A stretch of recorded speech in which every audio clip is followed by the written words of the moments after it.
So, Susan, talking about the bedroom as a space regarding Feng Shui, talk to us about some things to consider. Yeah, bedrooms are really important. You want to make sure that you're getting the best sleep that you possibly can so that your body stays in really good health, and it's also so that you can do the dream work that you need to do to like process the day and figure out, you know, your life and any kind of questions. So the bedroom is a really important space. I always make sure that my clients are in what is called in Feng Shui command position. So that's where you can have easy access to see the door without having to like turn around too much. And this is kind of left over from when we were, you know, like a long time ago when we were like living in caves. You obviously want to be able to see where the door is and who's coming in the door in case it's like a tiger, and then you can be more easily prepared. So just being able to see the door easily in a relaxed way just gives you a little bit more a lot more confidence, and you just feel safer. So that's sense of control, maybe. Sense of control, absolutely. And then also like just making sure that the bed is up against a solid wall, that there's a headboard. Is in the ideal situation, you're just going to feel a lot more grounded. And so you're not going to feel like your pillow is going to vanish behind the bed. So a headboard is also really important. Also just having, like for grown-ups, like having two kind of tables on either side or nightstands so that you both have places to put your book or your water or whatever you need throughout the night. Will just create like a lot more equality in the relationship too, and just there's enough room on both sides of the bed for people to kind of get out, so that again there's more equality in the relationship. If there is a relationship, or you know, if you're single, then you can have your options, or if you want to call in relationship, then there's a space for another person. What about in interior design? What do you think of whenever you're designing a bedroom? Yeah, so obviously restfulness, ease there as well, a place to calm, or maybe a little bit energized when you wake up in the morning. Depends what you wake up and you're looking at. I think it's such a personal space, which I think is important to remember. So you craft that in a way that you love and that serves you. So whether that be through all neutral tones and you want to keep it here and you don't want to do a lot of thinking at all or energizing at all in that space, great. There's a way to still make it feel interesting and layered with the textures and materials that you use in there and how you put those together. But then there's also, you know, folks who are like, I want color, I want rich, saturated color. I want the vibe of that. Maybe it's not energy as in like high energy, but they want to feel sort of that weight and that beauty and that mood, right? In their space. So maybe we're gonna paint the ceiling, you know, floor to ceiling. We're gonna drench this room in a deep blue that makes you feel like you're under the sea in another place. Yeah, great, I'm here for it. Yeah. So whatever, again, makes you feel best and most restful and fulfilled at the start and end of your day in that space. Do that. This would be my recommendation, and find a cadence in there, find a rhythm. So that could be like in the form of a pattern too. We talked about, you know, even a bedding set that has some sort of like a rhythmic pattern to it is looks good, feels good, and is interesting as well. Yeah, that's true. And then also, like as you were saying, it's how you start and end your day. This is like the entryway of your day and of each day that you're getting up. And also the ending. So what do you want to see too? This is something that I really consider, like the artwork that you're seeing from your bed while you're laying down. Like what is that artwork telling you?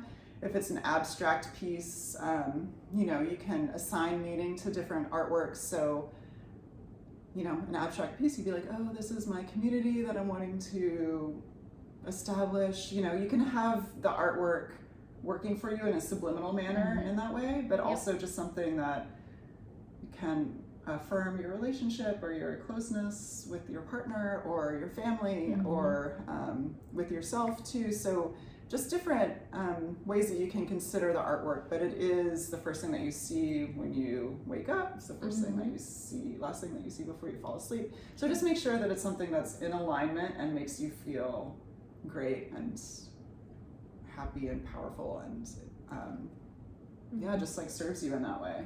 Yep, absolutely. I think, so in our bedroom, for example, Mm-hmm. we have a wall of windows to the treetops Oh, in front of. beautiful, yeah. So that's my art to wake up. Right. Yeah, and that does serve me. I personally say, Yeah. if we had a solid wall, I would certainly choose a piece of art Right. or a paint color, something that would, help me connect at the start of the day to the feelings and energies that I want to connect to. But I think if that's nature out your window and that serves you in that way, great. Like, let's face the nature. Yeah, definitely. So, yeah, it just depends. Yeah, and also mirrors too are really important. Obviously, like as a utility, you need a mirror near your closet so you can get dressed and see your Check it full out. body. Check it out.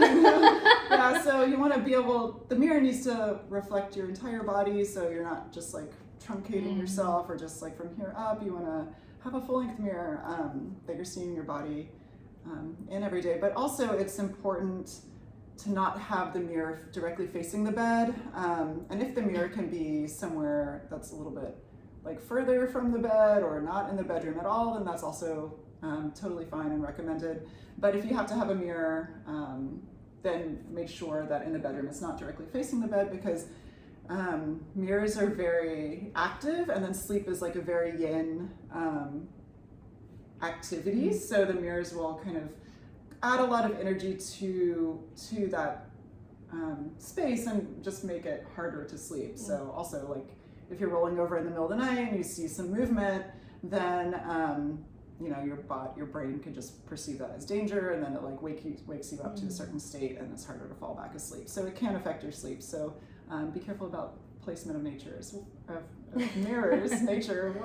What do you in interior design? What do you always recommend for mirrors? So I think using them strategically from an aesthetic standpoint to make things appear more open and larger. If you're in a small space, they can do wonders, especially if it's a floor-length mirror to reflect the other half of the room over there. Want it to reflect something beautiful, typically, that does make us feel positive. So maybe there's a piece of art across from the mirror that you love, that we're going to see double of now because we love it so much, and that's great. Like, it adds interest. Maybe we're reflecting the natural light. It's another way, if you don't have great light in a space, to put a mirror across from a set of windows, and let's leverage that as an opportunity to add more natural light. Reflecting trees, reflecting what's out, that's all a good thing. I think mirrors can be a tool and very beautiful, or very, ornate, simple. Like, there's so many options out there, but I think thinking of them as a tool and a strategy, when it seems like, we could use more openness, or, reflect something that we love, and duplicate that joy. Great. Yeah, absolutely. And like whatever you're seeing, you mentioned you see double of. So in Feng Shui too, it's like, if you're, you want to make sure that your trash can isn't reflecting something that's draining. Like, you don't want it reflecting a trash can or a toilet, or, you don't want to see double of those things that are kind of like like energy that's on the way out. The thieves of your joy. Yes, the thieves of your joy. You don't want it reflecting your giant laundry pile, because then you're just going to feel really overwhelmed.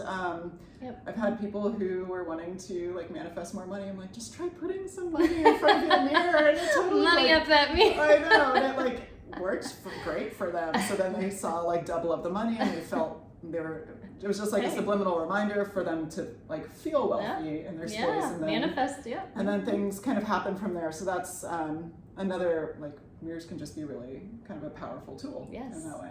What about kids' bedrooms? How do you like to design a kid's bedroom? Yeah, so this can be a challenge and also a really good time, because there's usually a little more playfulness and creativity and willingness on the parents' part too, to really embrace, support their child and their aesthetic leanings, and get excited about that with them. So I do enjoy the challenge and opportunity there to honor this individual and this child in their space, but also do it in a way that's practical and that gives us the storage that we need, things that will evolve and grow with them, and come to terms with some color in a great way. So, kids often, you will hear, I want a hot pink room, I want a green room, like whatever, and they're like, that's intense, like I don't know if we're ready, but maybe there's a way to meet in the middle on that. So for example, I was sharing with Susan, my daughter came to me, it's like, this neon purple, like, let's go. I want a neon purple room, and of course, I was like, that's awesome. What if Right.